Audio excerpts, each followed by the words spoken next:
šeit priekšā uz tādu nelielu teiksim, tā diskusija, saruna par kiberdrošības elementiem, jo droši, es domāju, kaut kādus atrodiet, te ir gan 5 krēsli, tad droši vien varbūt pa vidu sev neatstājiet vienu, izstīsies dīvaini, tad to tukšāk, to, kas man ir atstāt. Jo nākamā tēma, jā, ja mēs datus salīdzinām ar, tomēr pa vidu palikt, nu labi, lai būtu tā. Varbūt kāds atnāks, iesēdīsies. Citādi kaut tāda plaisa. Nē, es varbūt te būs savas bukas, ja man te ir, tad iekārtošos priekšā varbūt kaut kādas vēl datorā izlec. Mēs salīdzinām naftu bieži vien ar zeltu un tagad datus ar zeltu, un ja runa par šo te jauno naftu, nevis melno, bet bināro zeltu, ja tā varbūt var teikt, tad tie, kas sargā, tad to naftu tā ugunsdzēsēja brigāde, droši vien ir kiberdrošības brigāde, kas dažādiem standartiem, tāpat kā ugunsdzēsēji arī atbilst. Un, tad praktiski vienlaikus strateģiski jautājumi par to, kā pašvaldības var nostiprināt savu digitālo drošību, gatavojoties pārmaiņām, ko nes NIS2 direktīva un vienotās pašvaldības sistēmas migrācija uz kādu valsts, pieminētāju arī LVRTC infrastruktūru, kā variants šeit, tad varbūt sākumā to vidi raksturojot. Es pieļauju, ka jūs noteikti būsit un esat aicināti viens otru papildināt nemitīgi, lai nav tāda tā kā multipolāra intervija, bet var vispirms kāda tā kiberdrošības vide. Ja mēs skatāmies Latvijā pašlaik, tie mainīgie noteikti ir vairāki. Tehnoloģiskā sadaļa un cilvēku pašu prasmju, higienas un atbildības sadaļa. Jā, kiberdrošības vide ir raiba un arī karsta, atbilstoši mūsu ģeopolitiskajai situācijai. Tad to arī karsē kaimiņu valsts un ne tikai tādi informācijas izgūšanas nolūki, tie ir arī finansiāli ieinteresēti aktieri, jeb uzbrucēji, kuri mēģina nozagt no mūsu iedzīvotājiem naudu. Pašvaldību kontekstā jau tā ir visa mūsu sabiedrība. Tad pašvaldības var kaut kā ietekmēt uz vienu vai otru pusi, kā mums veicās to nosargāt. Un tas, kas nāk līdz ar jauno šo likumdošanas ietvaru, ir, ko es gribētu arī uzsvērt, pirms, lai mēs nolaižamies no mākoņiem un mākslīgā intelekta vīzijām, mazliet pie realitātes arī, kas ir jāsakārto vispirms, ir vienkārši pakalpojumu sistēmu un iekārtu katalogs. Tātad, ka mums ir skaidri zināms, kas ir mūsu saimniecībā, varētu to saukt arī par inventarizācijas lietu. Liekas vienkārši, bet lielākajā daļā nav.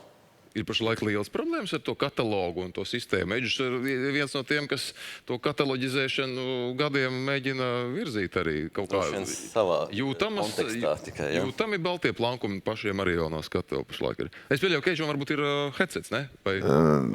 Te var, es droši vien vairāk par tās saimniecības, teiksim, inventarizāciju un sakārtošanu. Mēs arī gatavojoties šī likumam un ieviešanai gājām cauri tai savai saimniecībai, un ticiet man, stūrītī visādi rēgi atrodas. Tas katalogs, ja paskatās, liekas, viņš jau tur visu laiku ir bijis un ir tas katalogs. Un tad, kad tu taisi inventarizāciju, atrodas, tak ir vēl kaut kas. Nepavēlti, es šodien ar teicu, tie 30 gadi tā vēsture, ir daudz, kas palaist garām. Es zinu paši, kā mēs esam strādājuši, kad, ja šodien vajag, ir, teiksim, kaut kāda vajadzība, ir šodien tūlīt pat jāpalaiž. Viņu tūlīt pat palaidi, izdari. Un, protams, ka ja tas ir noticis, varbūt tur vēl ārpus darba laika, ne visu līdz galam esi nodokumentējis un pēc 30 gadiem atrodas. Reku vajadzēja. Līdz ar to tas katalogs uzskaita, viņa jau ir ļoti, ļoti būtiska saprast, kas vispār ir mūsu saimniecībā. Un tas ir, es tikai varu teikt no mūsu pieredzes. Es arī pavisam īsti paskaidrošu, kāpēc tas tik ļoti svarīgi ir. Lielākā daļa kiberuzbrukumu sekmīgu, kur tiešām ir nodarīta zaudējuma un nozagta informācija, notiek ar sistēmām, kuras ir ievainojamas jau ilgāku laiku. Tātad tā nav nekāda izcila uzbrucēju rīcība bijusi vai kaut kāda unikāla zināšanas, kas ir ļāvušas eksploatēt šo ievainojumību. Tātad tās jau ir zināmas kādu laiku ievainojumības sistēmās, pa kurām kāds ir aizmirsis, nepieskatījis, vai tās vienkārši nav bijušas uzskaitē. Un, tā realitāte ir tāda, ka tādu ir ļoti daudz, un klasiskais tas uzbrukuma pirmais spektrs ir līdzīgi kā dabā, ka ūdens tek tur, kur ir vieglāk tam iztecēt, arī uzbrukumi notiek pret sistēmām, kuras ir vieglāk un ātrāk eksploatēt. Un, tad tās ir tās, kuras ir internetā pieejamas visu pirms, nevis kaut kur noslēptas iekštīklā. Un tātad tās ir gan šīs tīkla iekārtas, gan servisi un serveri un tīmekļa vietnes, kuras visu pirms tad būs tās, kurām uzbruks. Droši vien, ka visvieglāk arī saimniecība pašam sākotnēji savējo saprast vispirms jau kā pirmais signāls, nevis kāds no malas atnāk. Egoni, jūs iesaistot, varat paņemt arī to mikrofonu, kas ir priekšā. Kāda ir Ventspils valsts pilsētas pašvaldības jau pieredze savas kiberrisku, kiberhigienas apzināšanā, saimniecības apzināšanā, piemēram? Ko lai tur saka, kaut ko interesantāk droši vien jāsaka, lai kolēģiem būtu. Mēs esam tik nabadzīgi savā resursu apjomā, ka sen jau esam ieviesuši dažādas automātikas rīkus savas infrastruktūras vadīšanā, infrastruktūras uzturēšanā. Līdz ar to mums nebija tāda problēma, ka būtu kaut kāds katalogs tur jāveido tam līdzīgi, jo visa tā pārvaldība jau notiek pusautomatizētā veidā, un līdz ar to visa tā sistēma vienkārši strādā un pa lielam, teiksim, šīs pašas normatīvu aktu prasības. Izslaucījām vēlreiz kādas putekļus, bijām slaucījuši jau kādus 2 gadus atpakaļ, tagad atkal to izdarījām. Kā tāds vieta, kur to iemesls to atkal izdarīt, bet nekas arī vairāk nav. Jā, bet nākamie soļi, nākamie mērķi tagad NIS2 un šo te top 26. gadā, kā Eidžus iepriekš prezentācijā stāstīja, paveicamo lietu kontekstā, kas ir jūsu to-do list, jā? Sakot, tad anglicismu lietojot. Saprotiet, jūs visi domājat, ka tagad kaut kas notiks, kaut kas ir jauns nācis klāt. Nav nekas tam līdzīgs. 25 gadus mēs tās sistēmas uzturam. Visām tām sistēmām ir zināmas ievainojamības. Tas ir absolūti normāli. Aiziet, paskatieties, Microsoft Windows zināmās ievainojamības, publiski pieejams saraksts. Un ar tām ir jāstrādā, ar tām jāsadzīvo un jāveido tā sava vide tāda, lai viņi būtu droši un nodrošinātu tās prasības, kas viņiem ir izvirzītas. Nav nekā tāda jauna, kas būtu tagad jādara pēkšņi, kas nebūtu bijis iepriekš. Ģirt, varbūt iesaistam arī jūs tad par to migrāciju uz LVRTC vienoto pašvaldības sistēmas pārmigrēšanu, varbūt par kaut kādām izmaksām, kiberrisku mazināšanas potenciālu, iedodiet to ietvaru šim, vai tas ir tas,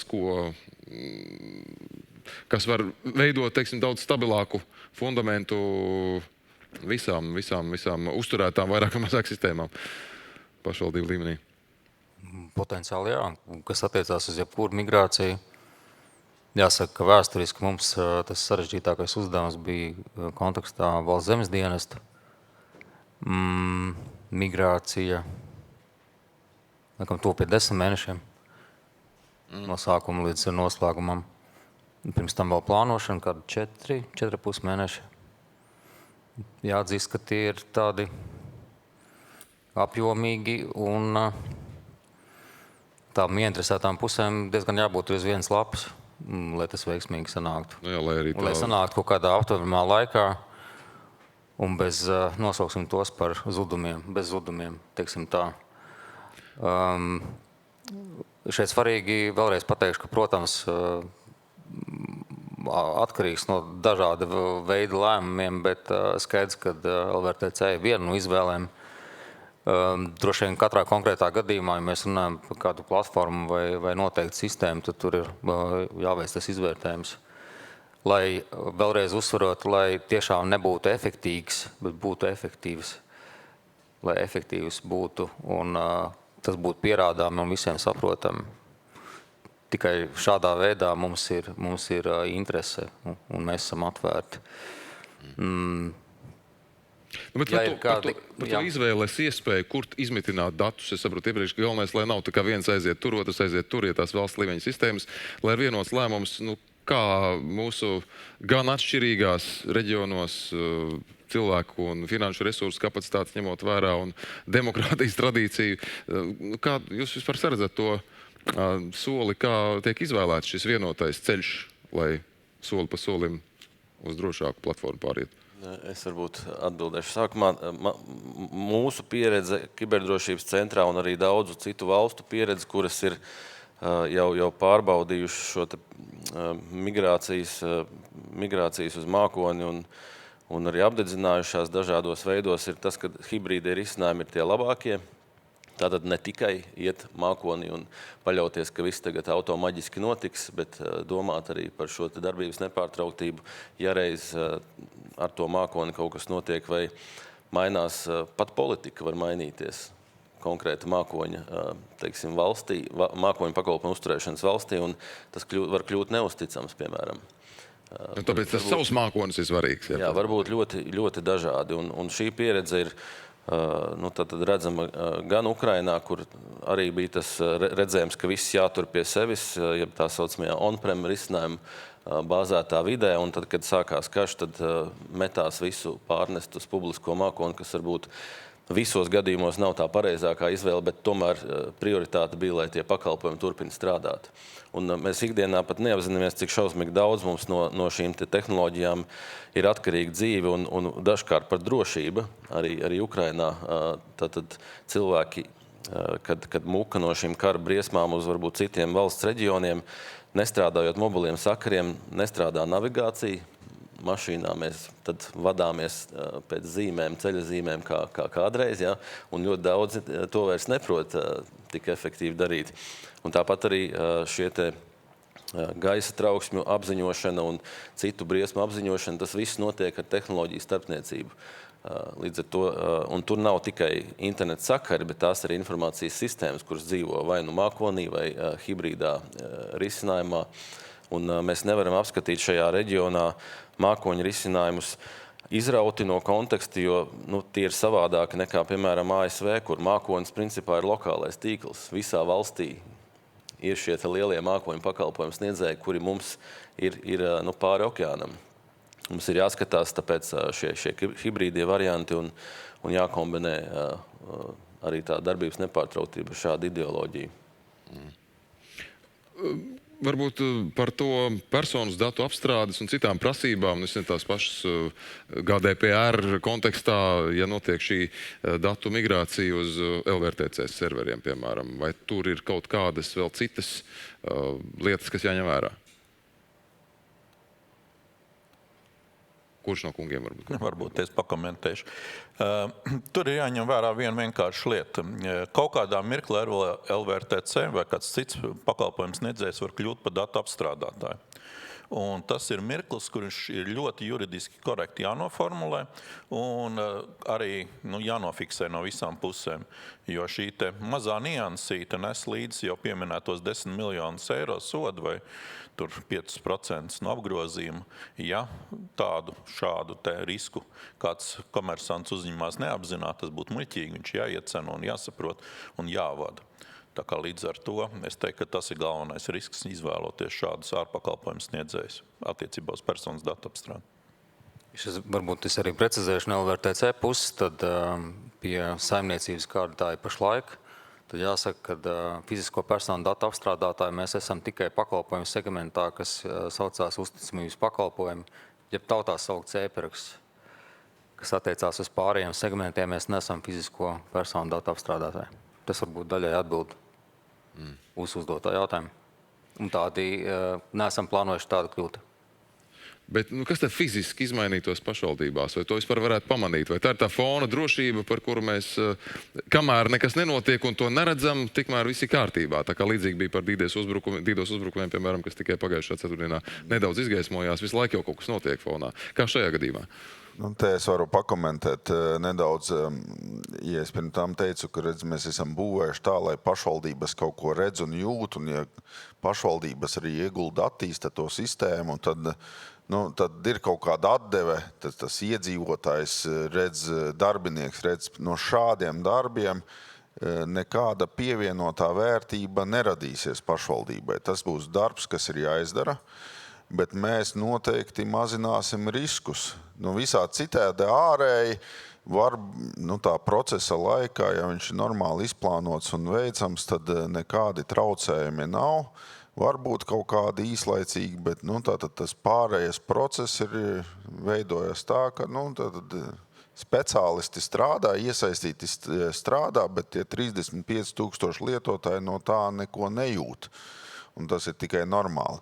Bet darba apjoms apakšā ir ļoti, ļoti liels, lai šo te veiktu. Tā tu ziloni nepārdos. bet tā risku mazināšana jau ir tas ieguvums. Mēs varam salīdzināt arī šos skaitļus zaudētās naudas izteiksmē kiberuzbrukumu rezultātā. Ja mēs salīdzinājām nesen Latviju un Poliju, sanāk, ka Latvijas iedzīvotājs uz vienu iedzīvotāju zaudē kiberuzbrukumu rezultātā 2 reizes vairāk kā Polijas viens iedzīvotājs. Un tas ir vēl ņemot vērā to, ka Polijā ir daudz vairāk iedzīvotāju. Tas nozīmē, ka mums ir jāstiprina pa visu spektru šī spēja gan atpazīt un reaģēt uz tiem uzbrukumiem, finanšu pratību, lai mēs neuzķeramies uz šiem te krāpniekiem, kas varbūt nav tieši ar informācijas sistēmām saistīti, bet arī savā ziņā šis ZZDats incidents, ko pieminēja, arī parāda šo te atbildības izpratnes vairošanas nepieciešamību, ka nevar uzskatīt tā, kad mēs, piemēram, nododam kā pašvaldība kaut kādu informācijas sistēmas darbināšanu komersantam vai izstrādātājam, un tad viss mūsu atbildība beidzās. Tie dati jau ir tiem iedzīvotājiem pašvaldībā, pie tā, kā tā sistēma tiek uzturēta, drošināta un tā tālāk, ir jāpadomā arī pašvaldībai. Un starp citu arī šajā jaunajā regulējumā, kurš tik vairāk kārt piesaukts, tas viss ir tādā veidā arī atrunāts. Tieši skatos par datiem un par izmantošanu. Praktiski viens jautājums ir ienācis par to, kā Ventspils pašvaldības kapitāla sabiedrības izmanto pašvaldības iedzīvotāju un īpašumu datus, kādi saskaņojumi ir vajadzīgi bijuši ar valsts datubāžu turētājiem. Šāds jautājums no auditorijas. Ar valsts datubāžu turētājiem saskaņojumi nav bijuši vajadzīgi, jo šādas piekļuvas kapitāla sabiedrībām nav pie valsts pārvaldes datiem. Tālāk vēl varam šeit pieminēt arī par divpakāpju identifikācijas neieviešanu ilgstošo, par ko arī pat bija runa. Kādi iemesli, kur tiešām tāda negatavība tādā jēlā līmenī formulējot, vai kā to skaidrot? Te varbūt, kad kolēģi pakomentēs, bet tas, kas šo te kaut kad man bija kaut kāds incidents valstī, kad runāja arī ar liktas priekšsēdētājs Ignim Bāliņu, un viņi saka, tu zini, viņiem nav ieviesta tur 2-faktoru autentifikācija. Es saku, tu zini, mums klientiem arī nav ieviesta 2-faktoru autentifikācija. Viņi saka, kā tā? Kā tu neesi ieviesis? Es saku, mēs 2 gadus runājam, ka ejam uz pašvaldību savienību, asociāciju un tā tālāk. Un tad es sapratu, ka mums jāceļ tā izpratne un tās apmācības, nepavelti te pieminējam šodien ar daudz pamācīšanos un tā tālāk. Es zinu, kā mēs paši sev ofisā viesām daudzfaktoru autentifikāciju. Līdz tam, kad es nezinu, kā pašvaldības tiek galā ar saviem 35,000, mums ir 260 darbinieki, kāds nāk pasaka, ka viņam nav darba telefona, viņš nevar šito, tad vai maksā šito, pēc man telefonu, es savu privāto nelietošu tam, nelietošu šitam. Tā tad ir kaut kādi tur aspekti, kamēr vienā dienā mēs tur ofisā kādus gadus atpakaļ atslēdzām un viss, tad nestrādās, šeit nelietos. Pašvaldībā šis te jautājums, es pieņemu, ir daudz grūtāk. Nav tā, ka nav. Ir mums, pieņemsim, daudzi labie piemēri, kur pašvaldības pieslēdz un ievieš, un es zinu, ka pašvaldības daudz strādā. Tur Egons varbūt var pakomentēt, kā ir. Bet no šī brīža viedokļa mēs tad ejam to otru ceļu, kad viens ir iet stāstīt, mācīt, mēs īsti arī nevaram pašvaldību pusi iemācīt, jo ZZDats sistēma jau ir tikai viena daļa no visām. Un droši vien jūs pirmkārt arī darbstacijas lietojat, jūs lietojat būvniecības sistēmu, geogrāfijas sistēmu, grāmatvedību, vēl kaut ko. Un jums jau nebūs katram sava 2-faktoru autentifikācija. Un šobrīd mēs piedāvājam tos risinājumus, tie populārākie, kas ir, tātad tas ir e-paraksts mobile, tas ir integrācija ar jaunais atcerējos, nosaukumu Entra-ID, Microsoft aktīvā direktora mātība. Tātad, ja jums ir kāds no šiem te risinājumiem gudrajiem, tad viņu varēs pieslēgt. Egon, papildiniet, varbūt arī tiešām kārto iešana pratības veicināšanas virzienā jums sokas. Divfaktora autentifikācija nav nekāda panacēja. Tas nav arī nekas tāds, kas tagad būtu tā kā pēkšņi visiem jāievieš un tam līdzīgi. Mēs te runājam par vienu sistēmu, bet tā ir viena, mums pašvaldībā, piemēram, vairāk kā 170 dažādas sistēmas ir. Attiecīgi tur ir vienkārši jāpiet ārkārtīgi pragmatiski. Es tagad savu telefonu atstāju uz galdiņu, bet viņā ir abas šīs lietas. Es eju internetbankā un ar to pašu telefonu es blakus iespiežu Smart ID. Lieliska divfaktora autentifikācija. Ja es zaudēju telefonu vai kāds man palūdz iet internetbankā, man viss ir. Nestrādā tā divfaktora autentifikācija jau dabā. Jo nav otras atsevišķas iekārtas, kur būtu kaut kur paslēpta vai tam līdzīgi. Un tā arī šeit ir divfaktora autentifikācija, ieviešot tur, kur viņi nav vajadzīgi, liekas atškarēt cilvēku dzīvi, un savukārt tur, kur ir viņi vajadzīgi, tur viņi jāievieš ar prātu, saprotot, ko mēs tieši un kādā vērā aizsargājam. Tur nav tā, kā tas būs vienkārši ievies, un tad ir viss labi. Tā iezīmēs nedaudz varbūt viedokļu atšķirība, ne? Vai kā es jau... Atšķirība ir ļoti laba lieta, bet te var piekrist, ka pārspīlēt visur tiešām nav nepieciešams, un tas arī ir varbūt pat finansiāli nepareizi, bet divfaktora autentikācija ir jābūt, lai vienkāršāk paskaidrotu, divfaktora autentikācijai ir jābūt pilnīgi visos resursos, kas ir eksponēti internetā. Tātad, ja jūs varat pieslēgties no jebkuras vietas pasaulē pie resursa un autenticēties tajā, tur ir jābūt divfaktora autentikācijai. Ja tādas tur nav, šis resurs ir uzskatāms par nedrošu. Tātad kādā veidā tā ir izpildīta, tas ir cits jautājums. Tas var būt jau šis te pieminētais Smart ID, tie var būt citi risinājumi. Vēl svarīgs aspekts, kad īpaši tādām sistēmām, kurām ir svarīga šī pieejamība, maksimāli daudz, tad ir atkarīgs arī visas iestādes darbs varbūt no tādas sistēmas. Šādiem risinājumiem jābūt ir vairākiem vai jābūt kaut kādam tā saucamam fallback mehānismam. Piemēram, ja nestrādā e-paraksts kaut kādā brīdī, tad es vairs nevaru pieslēgties. Tas nav pareizi. Tad jābūt vēl vienam mehānismam, kā es tomēr varu tikt tajā sistēmā. Vēl jautājums, kas attiecas tiešām uz mākoņu pakalpojumu pārēju, vai pašvaldībām būs jāfinansē vienotās pašvaldības sistēmas pārcelšanu uz mākoņu pakalpojumu? Vēlētos uzzināt, kamēr pašvaldībās tiek plānoti nākamā gada budžeti. Kam šis varētu būt piekritīgi jautājums? Jā, noteikti šis būs apjomīgs projekts, tāpēc mēs arī par viņu runājam, jo šī pārnešana jau, kā es saku, tā pati vēsture, viņa ir, kāpēc viņš ir apjomīgs? Vēsturiski viņa ir sabūvēta serveru telpā, kas pat nav datu centrs. Un pārnest no šejienes viņu uz datu centru prasa organizēt viņu tādā strukturētā veidā, lai vispār var izvietot kaut kur citur.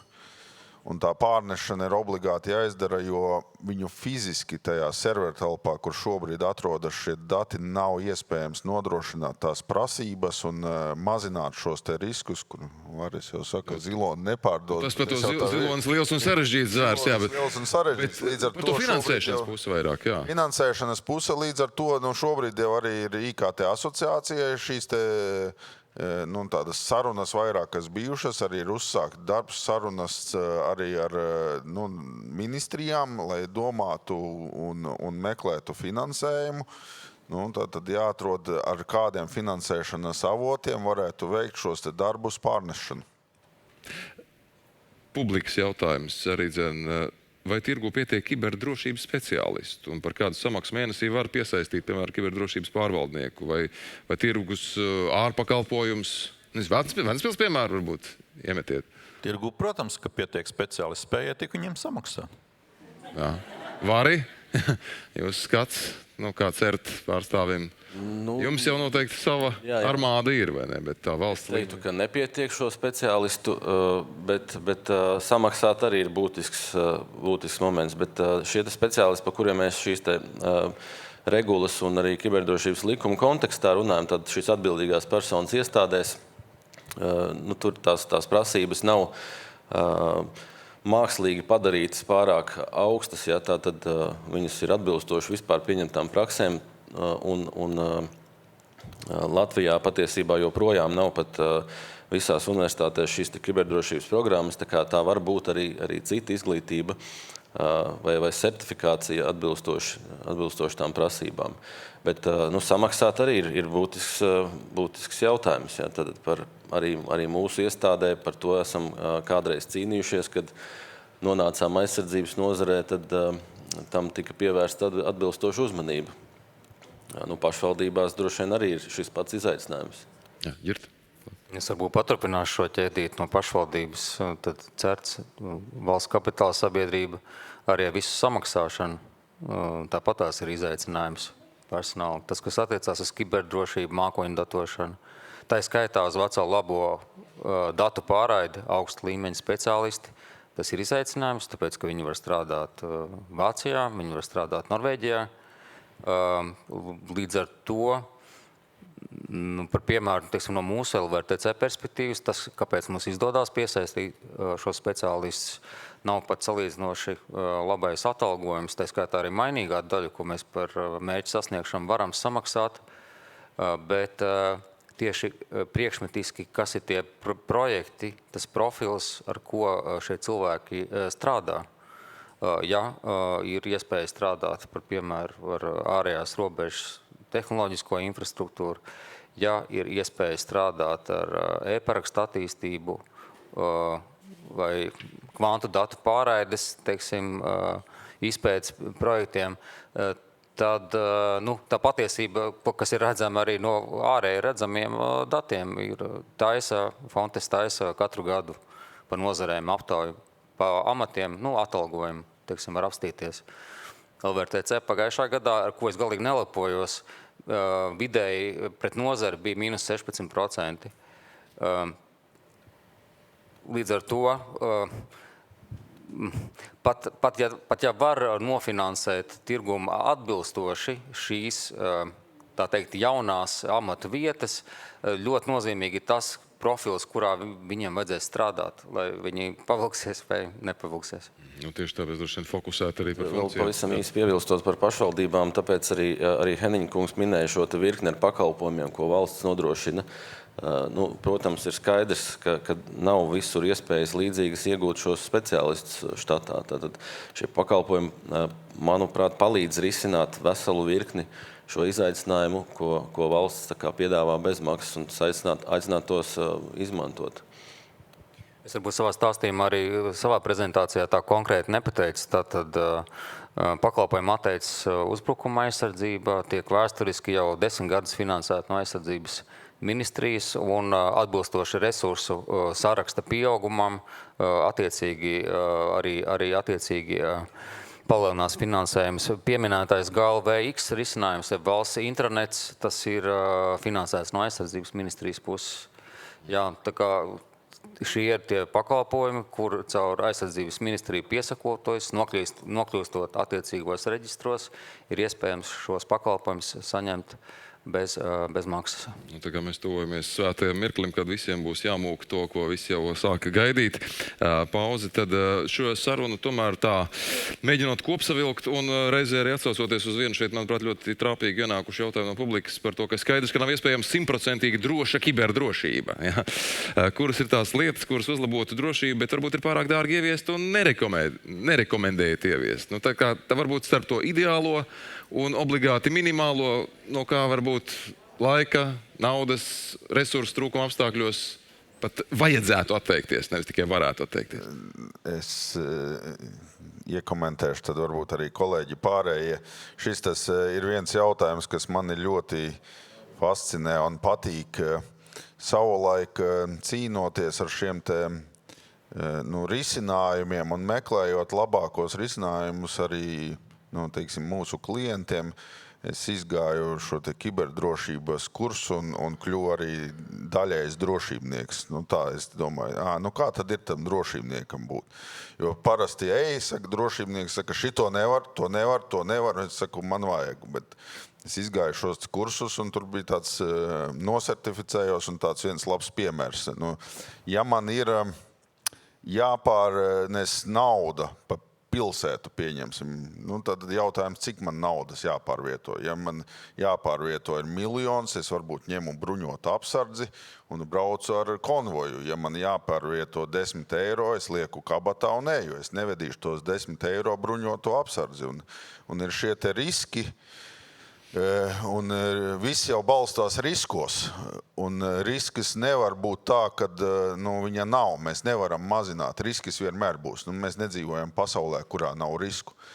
Un tas man fascinē no tā viedoļa, ka arī šī pagājušā gada incidenta sakarā un vēl kaut kur ir tās replikas, ka ja būtu izdarīts šis, tad noteikti tas nenotiktu. Ja būtu izdarīts šis, tad noteikti tas nenotiktu. Un tad bija vakar, es tur klausījos, forši būtu iedodiet pilnu sarakstu, kas būtu jāizdara, lai nekas nenotiktu slikts. Un bija saruna ar Egonu, bija baigi forši Egons parēķināja matemātiski. Tas man te iespiedās atmiņai. Varbūt viņš pats ir pateikt uzreiz. Jā, Egon, varbūt to ilustrēt īsi šo faktu. Tas, ko es gribēju, un kāpēc bija arī šī diskusija ar Edžu, ir faktiski jau tas, ka mēs jau esam visi vienā laivā. Un te kāds prasīja, kurš samaksās par kiberdrošības visām šīm lietām, pašvaldības samaksās. Gan par to, ka ZZ Dats savu ziloni pārcels, gan par to, ka ZZ Dats savu ziloni pielāgos jaunajām vai vēl aiznākamajām prasībām, gan arī pa visiem sodiem, kurus ZZ Datam varētu uzlikt kādu no sodošajām institūcijām, samaksās pašvaldības, jo Apples ir noslēdzies. Viņiem jau nav no citus, kā to naudu paņemt. Un tāpēc runājot par šo te situāciju, faktiski jau tas lielākais risks, kas mums patiesībā ir tas, ka mēs sodam par to, ko nav iespējams izdarīt. Nav iespējams uzbūvēt sienu, kurai nevarētu Krievu tanku pārbraukt. Nav iespējams uzbūvēt tādu barjeru jūrā, lai neviens kreisers Maskvā atkal nevarētu atpeldēt un šeit noenkuroties.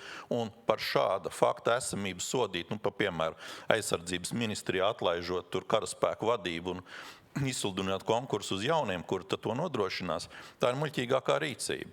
Un arī šī gadījumā man šķiet tas variantu skaits, ko Edžs teica, sistēmai, kurā ir 1000 apmēram vienību, kuras var regulēt un kas ir atkarīgas viena no otra, tas iespējamais kombinācijas skaits ir 5,2 un tālāk 2576. pakāpē. Tas ir lielāks nekā atomu skaits kosmosā. Un līdz ar to nav iespējams noregulēt šādu sistēmu tā, lai viņi būtu neievainojami. To arī pierāda visi notikumi un arī Edžs tā zīmētā cert statistikas bildīt, kad būs. Un tādēļ ir iemesls padomāt par to, lai katru reizi sodīšana nekļūtu par pašmērķi, jo tas man šķiet ir lielākais risks, ar ko mēs šobrīd sastopamies. Piebilde? Mēs diskutējot bieži ar dažādu resoru ministriju ierēģiem un viņu kapitāla sabiedrībām, ir izaicinoši, bet tā tēze, ko mēs mēģinām parasti pateikt, tā skaitā arī e-parakstu apmācībās, kas notiek publiski 2 reizes mēnesī, ir tas, ka varbūt padomājiet no citas perspektīvas. Padomājiet no perspektīvas, vai jūs savam bērnam digitālajā vidē novēlētu to, ko jūs neesat sakārtojuši uzņēmumā vai iestādē, kurā jūs strādājat. Taisni no digitālās perspektīvas.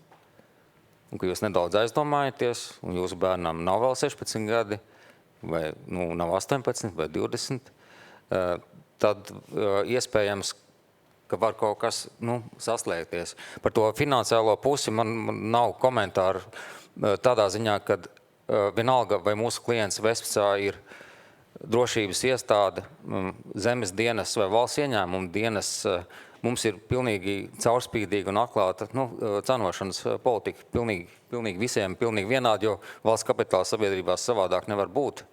Līdz ar to tas nav temats. Es saprotu, ka tas ir izaicinājums. Bet tomēr, lai saprastu, kas ir tā prioritāte fokusam no kiberdrošības, no drošības skatpunkta, padomājiet savu perspektīvu, vai jūsu tam jaunietim novēlētu privātā līmenī digitālos šos riskus. Un tad iespējams, ka sastājās, vismaz var pateikt top 3 lietas, kuras tomēr var izdarīt. Vai kaut vai vienu nākamā gadā. Nevis 36, kuras es te lieliski parādīju vienā no slaidiem. Tur tie 4 segmenti un tur ir kādi tikai regulējumi nav, kas jāievēro. Bet no tādas personiskas un sadzīviskas skatu punktu. Paldies. Nu, ko es teikšu, laikam, paldies diskusijas dalībniekiem. Varam arī ar aplausiem šajā brīdī kungiem teikt, jo